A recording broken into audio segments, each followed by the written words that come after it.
ঢাকায় হঠাৎ তীব্র ভূমিকম্প। মুহূর্তেই ছড়িয়ে পড়ে আতঙ্ক। আজ ২১ নভেম্বর ২০২৫। প্রতিদিনের মতোই সকালটা ভীষণ সুন্দর ছিল। ভোরে উঠে নামাজ পড়ে ফ্রেশ ট্রেশ হয়ে ভাবলাম যে ফেসবুক ফ্রেন্ডসদের জন্য একটা গুড মর্নিং ভিডিও মেক করি। তো সেটাই করলাম।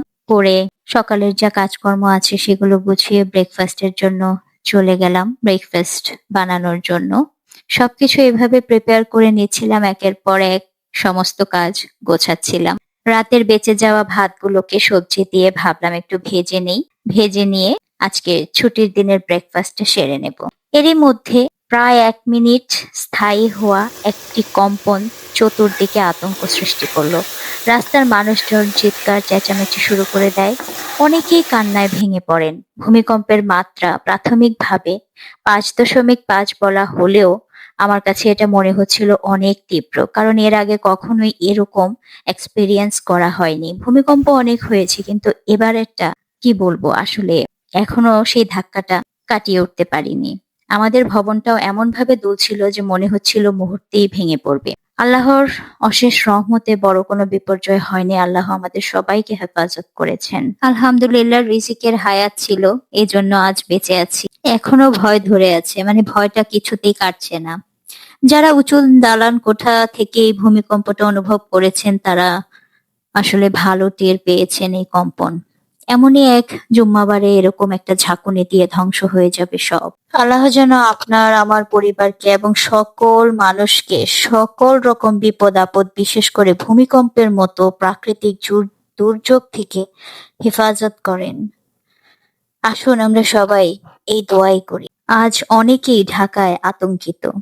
আতঙ্কিত হওয়াটাই বরং স্বাভাবিক, কারণ এইরকম একটা ভূমিকম্পের সাক্ষী এবারই মনে হচ্ছে প্রথম রাজধানীবাসীর জন্য।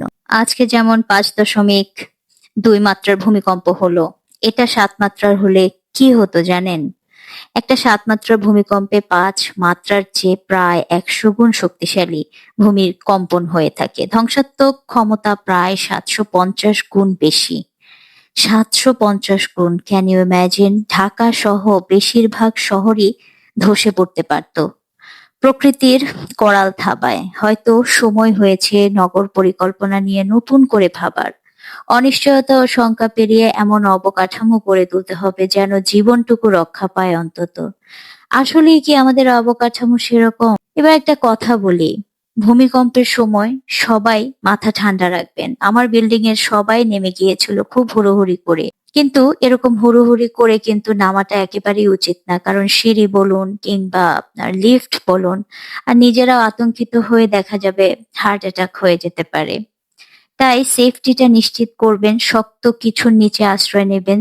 লিফটে তো একেবারেই উঠবেন না, জানালা বারান্দা থেকেও লাফ দিবেন না। অনেকেই আতঙ্কিত হয়ে এ ধরনের কাজগুলো করে থাকেন।